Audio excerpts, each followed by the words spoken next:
सजन मंडली सर्वप्रथमे उत्कलमणि पंडित गोपबंधु दास प्रति मु विनम्र प्रणति ज्ञापन करुछि।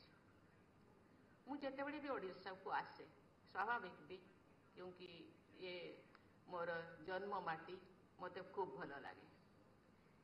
एथर ओडिशा ग्रस्त मो पाई अधिक महत्वपूर्ण कारण पुण्यात्मा गोपबंधु श्राद्ध दिवस तांको प्रति श्रद्धांजलि ज्ञापन करिवार अवसर मते मिली। तेणु लोकसेवक मंडलीर सबु कार्यकर्ता को बहुत बहुत धन्यवाद जनाऊँ। आसंता काली पुरी जाई मु रथ उपरे महाप्रभु जगन्नाथ को दर्शन करी देशवासी मंगल प्रार्थना करी। आशा करुछि जे महाप्रभु मो मनोकामना निश्चय पूरण करिवे। रथ उपरे महाप्रभु को दर्शन करने परम सौभाग्यर कथा। कह जाए रथे तु बामनं दृष्टा पुनर्जन्म न विद्यते। आज एठारे समाजर गोपबंधु श्राद्ध संख्या उन्मोचित है। छात्र छात्री मानकु डॉक्टर राधानाथ रथ छात्रवृत्ति प्रदान करागला। यह आनंदर कथा।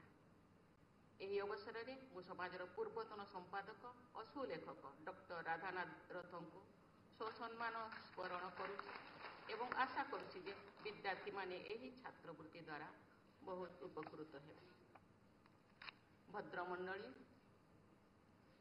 गंगा जल गंगा पूजा कलापरी मु विशिष्ट स्वाधीनता संग्रामी जनसेवक तथा मानव कवि महान कवि गोपबंधु कविता माध्यम वंदना करुछि। आमे समस्ते तांको कविता जानिछे। मु ताकू मानसपटरे आउ थे मु दोहराइबा आपणको सामने चाहूँगी। मानव जीवन नुहई केवल वर्ष मास दिन दंड कर्मे नर कर्म एकातर जीवनर मानदंड। किए केते दिन बंचंती ताहा गुरुत्वपूर्ण नुहे, किपरि बंचंती ताहा गुरुत्वपूर्ण। अर्थात समाज प्रति देश दश प्रति तथा साहित्य संस्कृति प्रति जनकर अवदान भित्तिरे तांकर महत्व प्रतिपादित हुए। पंडित गोपबंधु मात्र 50-51 वर्षर जीवन काल मध्य जहाँ सबू कर चिंता कले आश्चर्यचकित होगाक पड़े।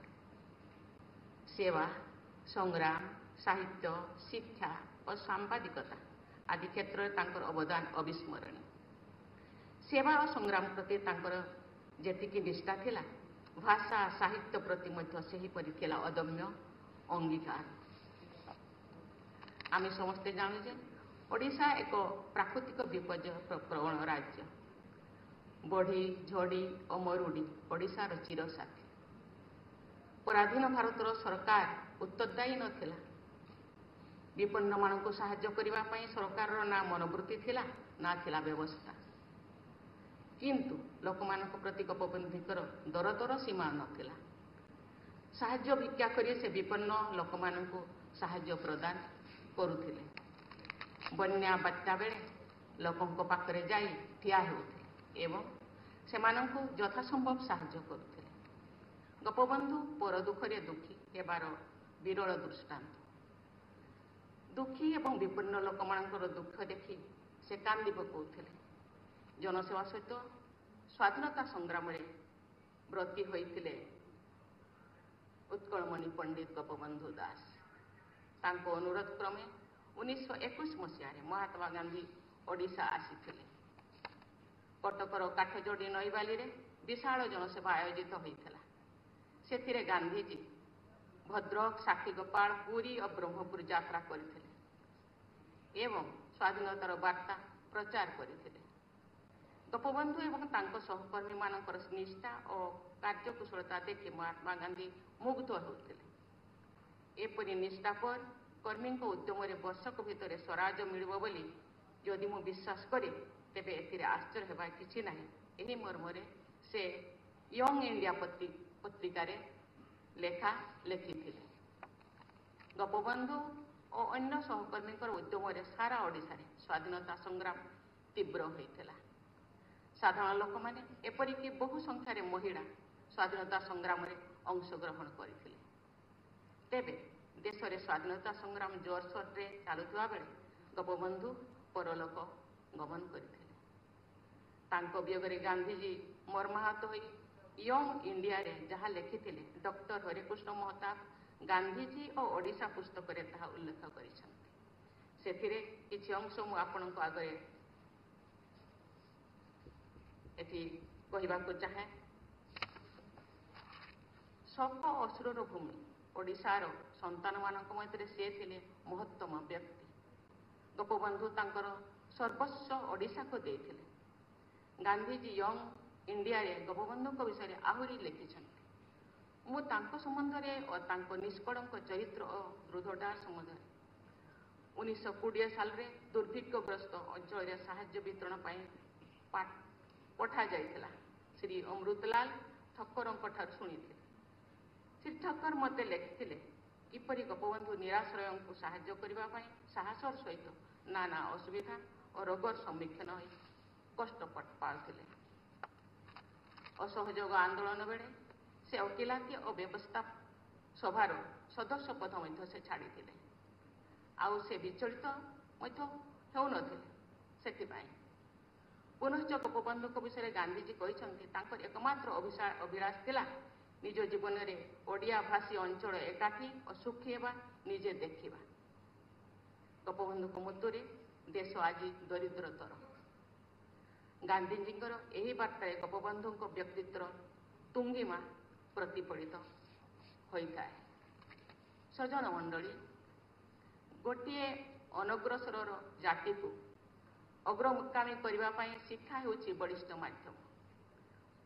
उपयुक्त शिक्षा प्रसार बिना कौन सी जाति बा देश आगो को बढ़ी पारे ना। एक मर्म मर्मे उपलब्धि करथिले पंडित गोपबंधु दास। से पुरी जिला सत्यवादी ठारे मुक्ताकाश विद्यालय स्थापन करथिले, जहाँ वन विद्यालय भाव में सुपरिचित। वन विद्यालय प्रतिष्ठापन पछरे गोपबंधु शिक्षा संबंधी मौलिक चिंता मिलता है। विद्यार्थी मानक बकुड़ वन में शिक्षादान करा प्रकृति सहित पिला मूलर परिचित करवा ए दृष्टिभंगी अति महत्वपूर्ण है। पंडित गोपबंधु वन विद्यालय माध्यम विद्यार्थी मानकर सामग्रिक विकास उपर गुरुत्वारोप कर दृष्टि शिक्षा अर्थ केवल बहिबा नुहे। शिक्षा माध्यम विद्यार्थी मानकर शारीरिक मानसिक बौद्धिक एवं सर्वोपरि आध्यात्मिक विकास करा वांछनीय। सेथिपाई खेल कसरत ठारू आरंभ कर विद्यार्थी मानक मन में दृढ़ आत्मविश्वास, देश प्रेमर भावना, निज भाषा और संस्कृति प्रति प्रतिबद्धता आदि उपरे से गुरुत्वारोप करुଥିଲେ। यही चिंताधारा आज प्रासंगिक। सुखर कथा भारत सरकार द्वारा प्रणीत जातीय शिक्षा नीति 2020 मातृभाषा उपरे जोर दिया संगे संगे प्राचीन भारतीय ज्ञान और चिंताधारार समृद्धि परंपरा को एक मार्गदर्शन नीति भाव में स्वीकृति दि जाए। आम गृह उपस्थित केंद्र शिक्षा मंत्री श्री धर्मेंद्र प्रधान को बहुत बहुत धन्यवाद। सुधीवृंद ओडिशा सांबादिकता को एक नुआ मोड़ देवार गोपबंधु सबुठार गुरुत्वपूर्ण भूमिका। 1919 मसीह समाज खबर कागज प्रकाश करते साप्ताहिक कागज भाव में यह प्रकाश पाला और परवर्ती समय दैनंदिन खबर कागज रूप नहीं। समाज खबर कागज माध्यम पंडित गोपबंधु दास स्वाधीनतार बार्ता ओडिशार पुरपल्ली पहुंचाऊले। ब्रिटिश सरकार लोक विरोधी नीति और कार्यकलाप को विरोध कर समालोचनामूलक लेखा मान समाज में से प्रकाश करते। निर्भीकतार कटांतर ना लोक मानकर भल मंद हानि लाभ दाबी देवा यही कागज माध्यम से सरकार दृष्टि को आनुचे।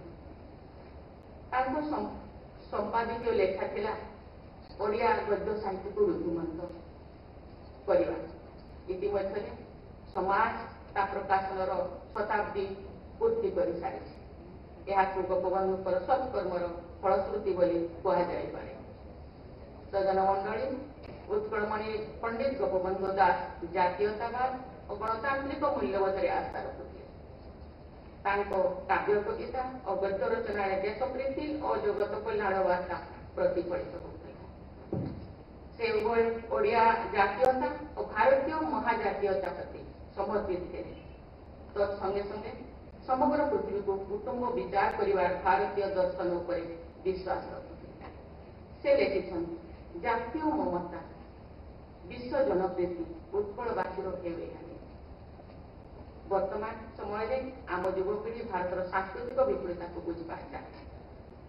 ଏ ବିଶାଳ ଦେଶ ବିବିଧତା ଭିତରେ କାହିଁ କେଉଁ ଅନାଦି କାଳରୁ ଏକତାର ସୂତ୍ରରେ ବାନ୍ଧି ହୋଇ ରହି ଆସିଛି।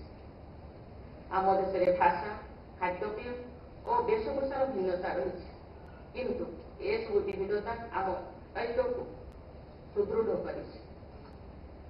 ଦେଶ ମୋର ଏବଂ ମୁଁ ଦେଶର, ଏହି ଭାବନାକୁ ଆଧାର କରି ଗୋପବନ୍ଧୁ ଲେଖିଛନ୍ତି, ଥିଲେ ଜହି ଜହି ଭାରତ ବକ୍ଷରେ ମଣିବି ମୁଁ ଆଜି ଆପଣା ପକ୍ଷେ। ମୁଁ ଯେଉଁଠି ବି ରହେ, ମୁଁ ଯେଉଁ ରାଜ୍ୟରେ ରହେ, ଯେଉଁ ଭାଷାଭାଷୀ ଅଞ୍ଚଳରେ ରହେ, ମୁଁ ଭାବିବି କି ମୁଁ ମୋ ପକ୍ଷରେ ରହିଛି, ମୋ ଘରେ ରହିଛି। ଭାରତର ଯୁବପିଢ଼ି ଗୋପବନ୍ଧୁଙ୍କର ଏହି ମହାଭାରତୀୟ ଚିନ୍ତାଧାରା ଦ୍ୱାରା ଅନୁପ୍ରାଣିତ ହେବା ଉଚିତ। ସେହିପରି ଏହି ପୃଥିବୀ ମଧ୍ୟ ବନ୍ଧୁତ୍ୱ, ଭାତୃତ୍ୱ ଏବଂ ପାରସ୍ପରିକ ପ୍ରେମର ସୂତ୍ରରେ ବାନ୍ଧି ହୋଇ ରହିବା ଉଚିତ। ଆମ ମୁନି ଋଷିମାନେ କହିଛନ୍ତି, ଅୟଂ ନିଜ ପରବେତି ଗଣନା ଲଘୁ ଚେତନା ସାର। ଆମ ଭିତରେ ଆପଣା ପର ଭେଦଭାବ ରହିବା ଉଚିତ ନୁହେଁ। ଗୋପବନ୍ଧୁ ସେଥିପାଇଁ ବିଶ୍ୱ ପ୍ରେମର କଥା କହିଛନ୍ତି। ଆମ ଦେଶକୁ ଭଲ ପାଇବା ସଙ୍ଗେ ସଙ୍ଗେ ପୃଥିବୀର ଅନ୍ୟ ଦେଶଗୁଡ଼ିକୁ ପ୍ରତି ଆମମାନଙ୍କ ମନରେ ସଦ୍ଭାବ ଓ ସୌହାର୍ଦ୍ଦ୍ୟ ରହିବା ଉଚିତ। ଗୋପବନ୍ଧୁଙ୍କର ଏହି ଉଦାର ଦୃଷ୍ଟିଭଙ୍ଗୀ କାଳେ କାଳେ ପ୍ରାସଙ୍ଗିକ। ସଜ୍ଜନ ମଣ୍ଡଳୀ, ସ୍କୁଲ କଲେଜରେ ପାଠ ପଢୁଥିବା ବେଳେ ଉତ୍କଳ ଗୌରବ ମଧୁସୂଦନ ଦାସ ଏବଂ ଉତ୍କଳମଣି ଗୋପବନ୍ଧୁ ଦାସଙ୍କର ଆଦର୍ଶରେ ଆମେ ସବୁ ଅନୁପ୍ରାଣିତ ଏବଂ ମୁଁ ମଧ୍ୟ। ମଧୁସୂଦନ ଦାସଙ୍କର କବିତା ଜାତି ନନ୍ଦିଘୋଷ ଚଳିବ କି ଭାଇ ସ୍ୱାର୍ଥକୁ ସାରଥି କରେ, ତାର ଗୋଟିଏ ଧାରି ପରେ ସେ ଗୋଟିଏ ଧାରିଟା ମୁଁ କହିବି ନାହିଁ କି ଜାତି ପ୍ରେମ ପ୍ରଜ୍ୱଳିତ କର ସ୍ୱାର୍ଥକୁ ଦିଅ ଆହୁତି। କେତେ ସୁନ୍ଦର କବିତା ଲେଖିଛନ୍ତି। ଆଜି ତାର ପଟାନ୍ତର ନାହିଁ, ଆଜି ସେଭଳି କବିତା କାହିଁ। ତେଣୁ ଆମେ ଉତ୍କଳ ଗୌରବ ଉତ୍କଳମଣି ଗୋପବନ୍ଧୁଙ୍କୁ ଆମେ ମଣି, ଉତ୍କଳମଣି ଖୁବ୍ କମ୍ ବୟସରେ 51-52 ବର୍ଷରେ ସେ ଆମଠାରୁ ଚାଲି ଚାଲିଗଲେ, କିନ୍ତୁ ତାର ମଣିର ଉପାଧି ସେ ଅର୍ଜନ କରିପାରିଛନ୍ତି। ଉତ୍କଳମଣିରୁ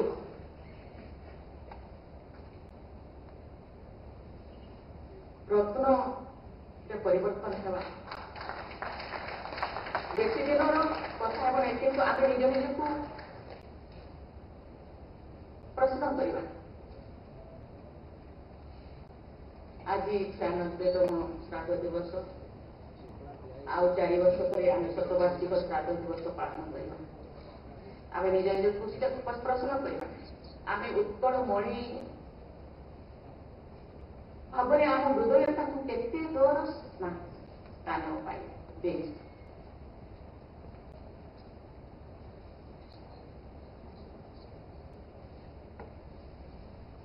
ଆମ ଓଡ଼ିଆ ଭାଷାରେ କହନ୍ତି କି କର୍ପୂର ଉଡ଼ି ଯାଇଛି। ତେଣୁ ଜାତି ପ୍ରେମ ବନ୍ଧୁକୁ ପ୍ରଜ୍ୱଳିତ କରିବା, ଆମ ଭିତରେ ଜାତି ପ୍ରେମ ଜାଗୃତ କରିବା। ସେଥିପାଇଁ ଆମ ପିଢ଼ି ପରେ ଆମେ କେତେ ପିଢ଼ି ହେଲେ ଗୋପବନ୍ଧୁଙ୍କ ପରେ ଆମେ ଚତୁର୍ଥ ପିଢ଼ି ହେବା। ଆମେ ଯଦି ପିଢ଼ି ଦର ପିଢ଼ି ଆଗକୁ ଚାଲିଯିବା, ତାହେଲେ ଆମ ଭିତରେ ଯୋଉ ସେ ବହ୍ନି ଆସ୍ତେ ଆସ୍ତେ ନିର୍ବାପିତ ହେଇଯିବନି ତ। ତେଣୁ ଆମେ ନିଜ ନିଜକୁ କ୍ୱେଶ୍ଚନ କରିବା ଏବଂ ଆମର ଉତ୍ତର ପିଢ଼ି ଯେଉଁମାନେ ଆଗକୁ ଆସୁଛନ୍ତି, ସେମାନଙ୍କୁ କେବଳ ସଭା ସମିତିରେ କେବଳ ଭାଷଣରେ ହିଁ ସୀମିତ ରଖିବା ଉଚିତ। ତେଣୁ ଆମ ଭିତରେ ପ୍ରେମ ଜାଗ୍ରତ ହେଲେ ଆଗାମୀ ପିଢ଼ି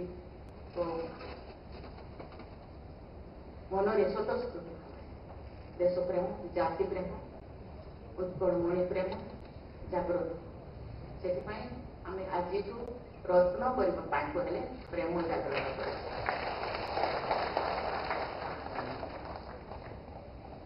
ସେହିପରି ଭାବରେ ଗୋପବନ୍ଧୁ ଲେଖିଛନ୍ତି, ବିଶୁ ମୋର ଦେହ ଏ ଦେଶ ମାଟିରେ ଦେଶବାସୀ ଚାଲି ଯାଆନ୍ତୁ ପିଠେ। ଗୋପବନ୍ଧୁଙ୍କର ଯେତେବେଳେ ଆମେ ପାଠ ପଢୁଥିଲୁ ପତା ନାହିଁ, ଏବେ ସେ ସିଲାବସ୍ ସବୁ ଚେଞ୍ଜ ହେଇଗଲା କି ନାହିଁ, ତାଙ୍କର ଯେତେବେଳେ ବି ତାଙ୍କର କବିତା ଆମେ ପଢୁଥିଲୁ ସେତେବେଳେ ଆମ ଦେହରୁ ଲୋମ ଟାଙ୍କୁରି ଉଠୁଥିଲା।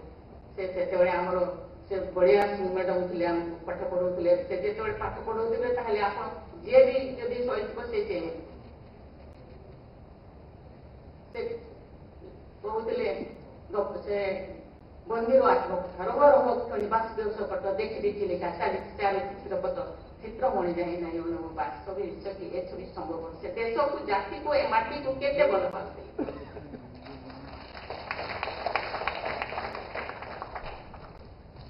ତେଣୁ ସେଇ ଭଲ ପାଇବା ଆମ ପାଖରେ ଅଛି କି? ଆମେ ନିଜେ ନିଜେ କୋଶ୍ଚିନ୍ କରିବା। ଯୋଉଦିନ ଆମେ ସେଇ ପ୍ରେମ ଜାଗୃତ କରିବା, ମଣି ରତ୍ନ ନୀଳା ନୀଳା ମଣି ମତିକ ସବୁ ଆମ ପାଦ ତଳେ ଆମ କହନ୍ତି ନା କଦମ ଛୁଏ। ତେଣୁ ପ୍ରଥମେ ଚାରିଟି ବିଗିଟ୍ ସେଟ୍ ହବ। ପ୍ରଥମେ ନିଜେ ନିଜକୁ ପଚାରି ଆମକୁ ନେହୁରା ହେବାକୁ ପଡୁଛି ନାଇଁ, ଆମକୁ ଘରେ ଦେଇକିରି ଯିବେ ୟେସ୍ ୟୁ ଡିଜର୍ଭ ଇଟ୍, ତୁମେ ତାକୁ ଆଉ ନେହୁରା ହେବାକୁ ପଡିବ ନାହିଁ।